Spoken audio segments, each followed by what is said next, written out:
welcome to this second edition of Impactr X. I am Laura, and I am a culture and well-being manager at Impactr X, and I'll be your host and your moderator this afternoon, where we will have a debate around diversity and inclusion in tech. All right, let's get started. Do you think that quotas could help create more inclusiveness and diversity in tech? I believe that when organizations focus on hiring through quotas alone, especially in the tech industry, we are reacting to the symptoms that we see within the lack of diversity and gender diversity and representation, instead of fixing the root cause. I fear that when we hire or when organizations equip quotas, we risk seeing tokenism, which is essentially a symbolic practice of hiring for diversity. One of the biggest issue that we're seeing in the tech industry is that women in particular are leaving at record rates, and they're doing so because the tech culture is not sustainable for them. I believe it's 53% of women who leave the tech industry within the first year. That's 45% more than their male counterparts. And in the United States, only 26% of females hold professional computing jobs. So it's definitely not equal, but I don't think that quotas alone or teaching more women to code or be technical will fix the issue, will fix the symptom. But we need to rethink and restructure the way tech culture is and get rid of this programmer culture, which essentially started in the Silicon Valley, which you also kind of mentioned, instead of just focusing on quotas alone. I think that's sort of like, so if you have a problem at a company where genders are maybe not equally represented or represented as they would be in like the talent pool, which are sort of the people you're hiring, it sort of seems to me if you want to fix that problem, which is like the problem root cause, that a quota, if you're just saying, okay, we're just going to hire this many people of each gender, that seems like you're sort of fixing the symptoms. So I think a better way to approach is probably to set some goals for sort of the representation you want for your team, and then sort of like actually making policies so that sort of happens naturally in tracking your process. So I think numbers are good. I think maybe defining a quota and just hiring to get there would be a bad way to do it. What is your take on the whole quota thing? Is it part of the solution to more diversity and inclusion? To me, it is. Yeah. I'm probably one of the oldest in this room, and I would like to see a change in my lifetime. Especially also for my, I have 2 daughters, and I would also like to see a change for them, one of them working in the tech industry. So for me, quota is a tool that can be used to accelerate the change I would like to see when it comes to gender balance or diversity in general. But I do acknowledge, both what Kelvina and Louis is saying is really right. It is about the culture. Numbers are just numbers. That doesn't fix the big issue. The big issue is that the culture in these companies, they can drive women away faster than they can get into it, or young people away faster than they can get into it. So we need to do it intelligent. So quota can be a tool, and I'm pro quota in this case, but it needs to be done intelligent, working with the culture as well, and working with how you recruit people and stuff like that. If it's just quotas by itself, it's just numbers, as Louis says, and that doesn't really fix something. But maybe I think maybe we are ready to the 2.0 version of how to handle quotas. I don't know. I hope so. Yeah.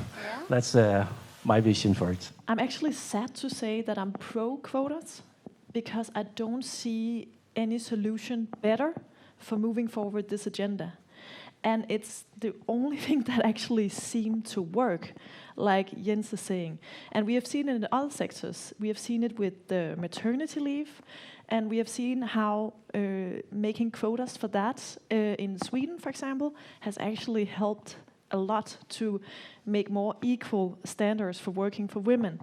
So I hate to say it, but we are talking and talking and talking, and we've been talking about this for so long. and pushing forward these agendas, but talking doesn't help.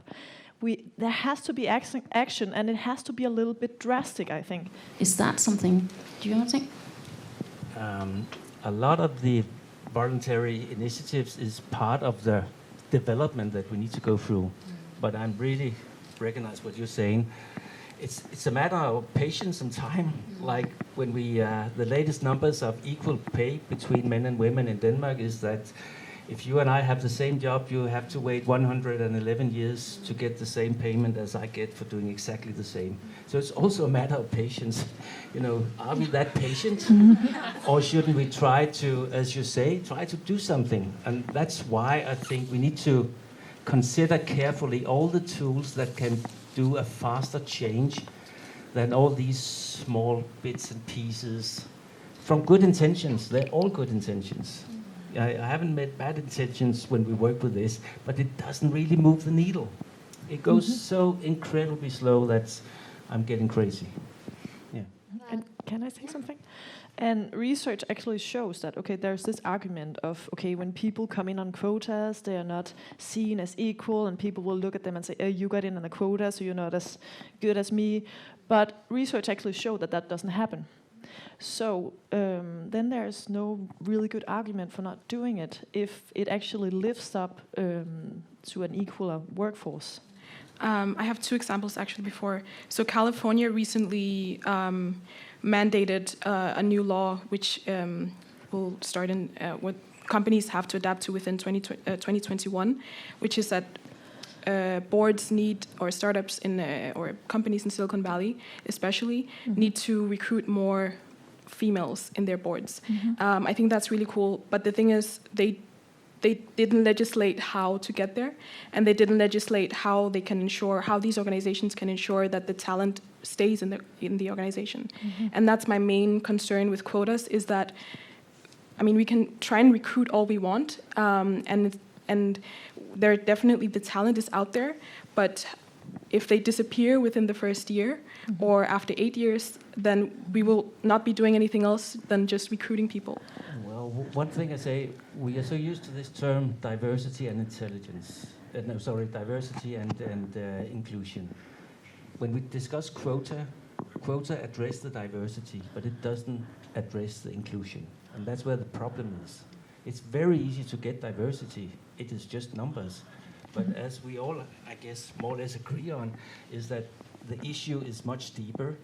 A company that can't include the people they attract, whether it's young people or old people or female or male, whatever, and can't, make them fit into the company culture, they just waste a lot of money. And that's what we basically have been doing for the last 20 years. So it doesn't work. Quotas can help fix diversity where it's needed, but it needs to be combined with an inclusive culture, or else it's just a waste of money. Okay, yeah. Louis? Just sort of to follow up, like it's very attractive to have a diverse team if that means you're just getting talent from everywhere, right? If you're actually getting the best people who can be anyone, or who are anyone, in effect. So like that's one reason to add to that. Yeah. It's probably pretty good to represent or get the people you can get instead of sort of excluding a large part. So Karina, if not quotas, what alleys should we go down on? Well, I think we should have company be held accountable for their diversity and inclusion initiatives. Intel, a big tech company, is a very good example. They're actually releasing an annual report on their diversity and inclusion initiative, which includes numbers on how diverse their teams are, or the organization are in total, globally, and how well their executives are at maintaining a diverse culture and an inclusive culture as well. So employees or managers are actually also compensated on ensuring that they're retaining the talent in the organization. And some of the things that they've also been doing is actually create a social pipeline where employees can go and actually voice their opinions, and if they have any unsatisfactory experiences, they can voice that as well, so that they can actually see what's going on in this organization and how can we fix the issues and unwelcoming behavior. I think that's a really good example, and I think what we can draw from that is basically if we don't know exactly what's going on within the organization in terms of the numbers, we can't hold them accountable. Google was recently in a bit of a shitstorm because they released a diversity and inclusion report which was completely unsatisfactory. So just that report alone has forced Google to look into what they're actually doing wrong and how they can improve these numbers. So I think data is a part of the problem, ensuring that companies can be held accountable on the reports that they lay out, such as the same as they do with their financial reports. And no investor will invest in an organization that is doing badly annually. Why would an investor invest in a company that's doing bad within diversity and inclusion as well? And that also goes back to hiring employees. We're seeing a trend in tech as well, where employees are more attracted by organizations that speak towards them and speak towards different people. So it's not just a quick fix, I think, but I think we can definitely get there, and if we hold companies accountable. Yeah, so no quick fix, and we can actually do both talk diversity and inclusion. So diversity can be correlated to numbers, but inclusion is something different. Yeah, it's culture. What do you say? I was just also thinking about, I think also it's about changing the structures of how we work, because I think that is something that doesn't apply to women in general. And I see this in Deloitte and in a lot of companies where if you have to like make it to the top to be one of the leaders, then you have to work 100 fucking hours a week. And if you want to be a mother at the same time, it's just not possible, because there is some kind of norms and a lot of things that you also want to do. And I just don't believe that you cannot be a good leader and work maybe just 40, 60 hours a week. I don't believe that's not possible. We just have to change the structures of how you rise to the top. And I think we need to think about that as well. So there's a change of mindset that starts. Yeah, the way we work has to be changed. Yeah. So where do we start with this culture change or this structure change? Oh, that's a hard one. I think maybe it starts from the people who are on top now, the current leaders. I think that's where it starts to change. With them pushing forward this agenda, but I know it's hard because they are maybe not that interested in changing it. I don't know. Why are they not interested? I don't know, because they hire based on their biases, and research actually shows that a lot of, especially men in the top, think that they are completely unbiased. Isn't that true? Yeah. And we are all biased. All of us, we're biased. And you just have to be aware of your bias. So if you have some people at the top who won't acknowledge that they have biases, but they still hire people who do things the same way that they would do it, then we are getting nowhere. So this is a pretty hard thing to change. Well, another place to start is to start with the men. It's the men in this room. It's the men on this stage. That in general needs to stop just sitting on their hands and trying to make it a women agenda, fixing the women. So there's a lot of power when men starts to do something, because they have powerful positions, as you're just saying. They are in top of many of the companies we know. And to move this agenda, the men just need to speak up in meetings every day. Business, just speak up, this is not okay, or how can we do this different, or how can we benefit from this. So that's definitely, the men has a major role in this change. If they just take that, that's for me also a starting point. And Lewis, you had a comment as well? We talked about sort of starting from the top, but I think in my experience, starting from the bottom has seemed like the most approachable to me. Because so I sort of wanted to break into tech when I was 16, 15-ish. Like I wanted to work, just like full time. Still trying to get there. And I was pretty aware of, like, I'm not gonna get into a big consulting firm or a big company or like a corporation, let's say. So my sort of things were I could start something myself, try to make it profitable, or I could enter a small team where there's not a lot of bureaucracy and there are people you can talk to directly.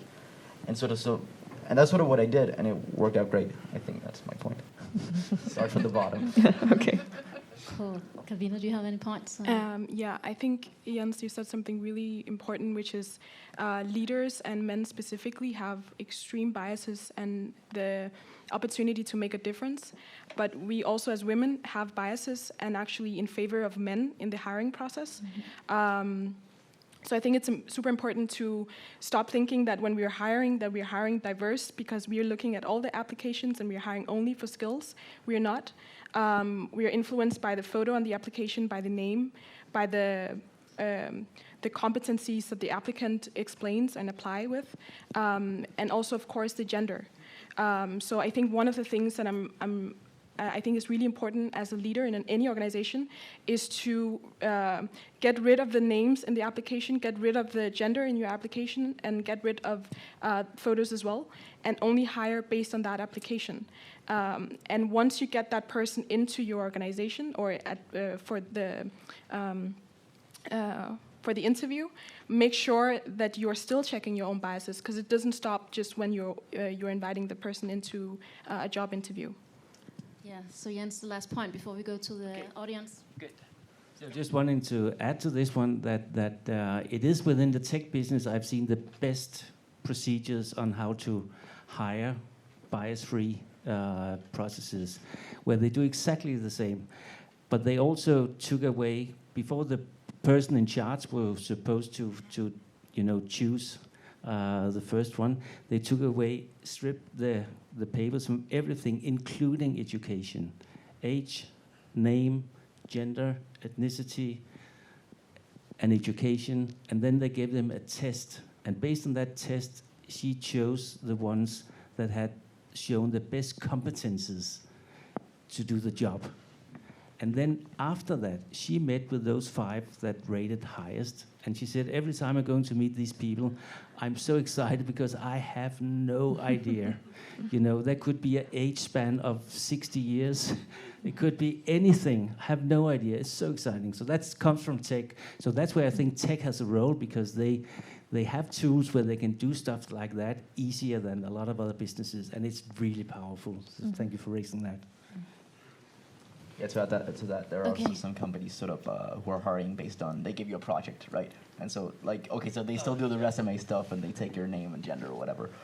But then if you actually get sort of the interview will most often just be like a project in some of these companies, where they're giving you like a week to do this, make this, and then they look at it. And then, like, it's hard to have a lot of bias because you're actually looking at something that's supposed to be working and supposed to be a nice experience. So that's another way you can do it in tech. You can produce cheaply, at least in software. Okay, thank you. I think this is the end for the first round. We learned that almost 50% of women leave the industry within the first year. That's quite a lot, right? And we also learned that there's quite a lot of different tools besides quotas that could be represented. We learned something about recruitment processes we could implement, and cultural intelligence was another point. So, dear audience, now I'd like to go to your questions.